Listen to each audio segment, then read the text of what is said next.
आखिर क्यों? सीधी सादी लड़की उन अमीरजादों का शिकार बन गई। आखिर किस मजबूरी में उसे इज्जत का सौदा करना पड़ा? आखिर उसकी इज्जत की क्या कीमत थी? चलो, ये राज क्या है जानते हैं। नाजिया एक गरीब मोहल्ले की लड़की थी। 20 साल की, खूबसूरत, मगर तकदीर के बोझ तले दबी हुई। इसके अबा कासिमदीन 3 साल पहले फैक्ट्री के हादसे में जख्मी होकर हमेशा के लिए बस्तर पर पड़ गए थे। माँ घर में सुलाई करके थोड़ा बहुत कमा लेती, मगर वो भी बीमार रहती थी। घर का खर्चा नाजिया के कुंधों पर आ गया था। रोज सुबह वो अपने हाथ से बनाए हुए कड़ा, दोपटे और छोटी मोटी चीजें लेकर बाजार का रख करती। धूप हो या बारिश, वो मुस्कुराकर सामान बेचती, मगर दिल में तूफान उठते रहते थे। हर मर्द की घूरी उसकी हिम्मत को कम कर देती, मगर जब अबा का चेहरा याद आता, उसकी टांगे फिर मजबूत हो जाते। एक शाम जब वो थकी हुई घर वापस लौटी, तो देखा कि अबा की सांसें रकी रकी सी हैं। मां रो रही थी। नाजिया, डॉक्टर ने कहा है, उन्हें शहर के बड़े अस्पताल ले जाना होगा। बहुत पैसे लगेंगे बेटी, बहुत ज्यादा। ये सुनते ही नाजिया के अंदर की दुनिया टूट गई।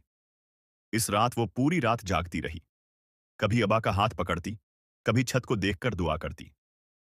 या अल्लाह, मुझे कोई रास्ता दिखा दे, मैं हारना नहीं चाहती।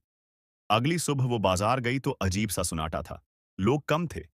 जैसे ही वो गली मड़ी, एक लंबे सियाह रंग की गाड़ी उसके सामने आकर रख गई।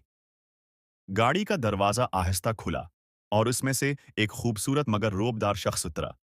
ऐसा कि जैसे शहरों के नहीं, किसी दूसरी दुनिया के लोग होते हैं। उसने सुनहरी घड़ी पहनी हुई थी, महंगा सफेद लिबास और आंखों में अजीब सी चमक। तुम्हारा नाम नाजिया है ना? नाजिया डर गई। जी, मगर आप कौन? वो शख्स मुस्कुराया। मेरा नाम शाह मीर है। मैं तुम्हें एक काम देना चाहता हूं। ऐसा काम जो तुम्हारी जिंदगी बदल देगा। उसने जेब से बंद लिफाफा निकाला, नाजिया के हाथ में रखा। उसमें इतने पैसे हैं कि तुम अपने घर वालों का इलाज करवा सको। लेकिन अगर कल सुबह इस पते पर पहुंचोगी, तो मैं बाकी पैसे भी दूंगा। नाजिया ने पूछा, कैसा काम करना होगा?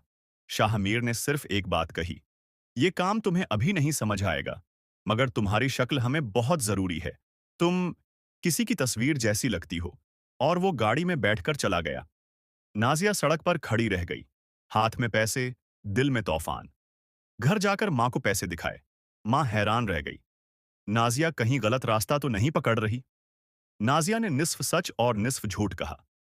आमी, शहर के एक बड़े घर में काम मिला है और ये एडवांस है। मां ने अल्लाह का शुक्र अदा किया। मगर नाजिया पूरी रात सो न सकी। अगले रोज वो शहर पहुंची। पते पर गई तो एक बड़ा सफेद महल उसका मुंतजर था। अंदर हर चीज ऐसी थी जो उसने सिर्फ ड्रामों में देखी थी। चमकते फर्श, दरवाजों पर सिक्योरिटी, खुशबू, हर तरफ शान व शौकत। एक सख्त चेहरे वाली औरत आई। मैं मुस्लिम हूं, आज से तुम यहां रहोगी। कुछ उसूल हैं। बगैर इजाजत किसी जगह नहीं जाना। जो हम कहीं वो करो। 2-3 दिन गुजरते गए। नाजिया से कोई काम नहीं करवाया गया। बस अच्छी खुराक, अच्छे कपड़े और निगरानी। फिर एक रात नाजिया ने दो मर्दों की आवाजें सुनी। वो आहिस्ता से दरवाजे के पीछे खड़ी हो गई। वो बिल्कुल उस जैसी है। हाँ, अबा ज्यादा देर जिंदा नहीं रहेंगे, हमें जल्दी करना होगा। बस वो लड़की तैयार हो जाए। नाजिया के अंदर खौफ भर गया। आखिर ये लोग मुझे किस लिए चाहते हैं? अगली शाम शाहमीर ने उसे एक बड़े कमरे में बुलाया। वहां 3 मर्द बैठे थे। हम तुम्हें सच बताने वाले हैं, शाहमीर ने आहिस्ता से कहा। उसने एक बड़ी तस्वीर लाकर नाजिया के सामने रखी। नाजिया का दिल धक से रह गया। तस्वीर में एक लड़की थी जो बिल्कुल नाजिया जैसी थी, होबहो, जैसे जड़वां। ये हमारी बहन इमशाल थी, 2 साल पहले हादसे में मर गई। सबसे बड़े भाई ने आहिस्ता कहा। और हमारे बीमार वालिद मिशाल की याद में मर रहे हैं। उनकी आखिरी ख्वाहिश बस इतनी है कि वो एक बार अपनी बेटी को देख लें। दूसरे भाई ने कहा, हमने उन्हें मिशाल की मौत नहीं बताई, वो बर्दाश्त नहीं कर सकते। शाहमीर ने आगे बढ़कर कहा, हम चाहते हैं कि तुम चंद दिन मिशाल बनकर रहो, सिर्फ इतना। तुम्हारी शक्ल मिशाल जैसी है। नाजिया पीछे हट गई। ये धोखा है, मैं ऐसा नहीं कर सकती। बदले में हम तुम्हारे वालिद का बेहतरीन इलाज करवाएंगे और तुम्हारी जिंदगी हमेशा के लिए बदल जाएगी। ये कहकर वो खामोश हो गए। नाजिया के सामने दो रास्ते थे, एक धोखा और दूसरी अपने बाप की जान। वो पूरी रात रोई, सोचा, लड़खड़ाई और आखिरकार दिले पर पत्थर रखकर कहा, मैं तैयार हूं। फिर उसे मिशाल के अंदाज, उसकी बोलचाल, उसकी पसंदीदा जमलों तक की प्रैक्टिस करवाई गई। आईने में देखकर उसे लगता, वो नाजिया नहीं रही, मशाल बन गई है। वो दिन आ गया। महल के अंदर एक कमजोर बूढ़ा आदमी बस्तर पर पड़ा था। आवाज आई, बेटी। मशाल। नाजिया की सांस रख गई। बूढ़े की आंखों में एक ऐसी मोहब्बत थी जो नाजिया ने कभी नहीं देखी थी। नाजिया का दिल भर आया। वो आगे बढ़ी और कांपती आवाज में कहा, आबा, मैं आ गई हूं। बूढ़े के चेहरे पर जिंदगी वापस आ गई। वो रो पड़े और नाजिया भी फूटकर रो दी। अगले 2 माह नाजिया उन्हीं के साथ रही। उन्हें पढ़कर सुनाती, खाना खिलाती, कहानियां सुनती। बूढ़े की सेहत बेहतर होने लगी। मगर एक शख्स, शाह मीर का छोटा भाई उदेल, नाजिया को अजीब नजरों से देखने लगा।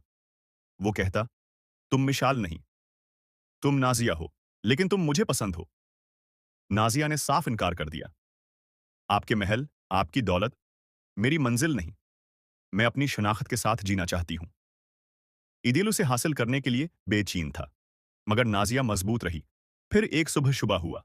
बूढ़े वालिद ने नाजिया का हाथ पकड़कर कहा, बेटी, तुम मुशाल तो नहीं हो, मगर तुमने मुझे मुशाल से भी ज्यादा खुशी दी है।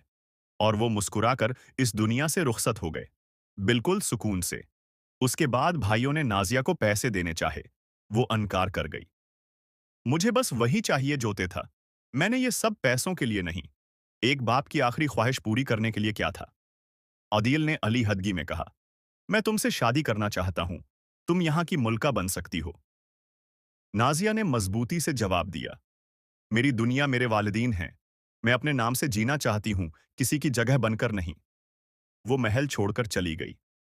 घर आकर बाप का इलाज करवाया। वो ठीक हो गए। नाजिया ने एक छोटी सी दुकान खोली।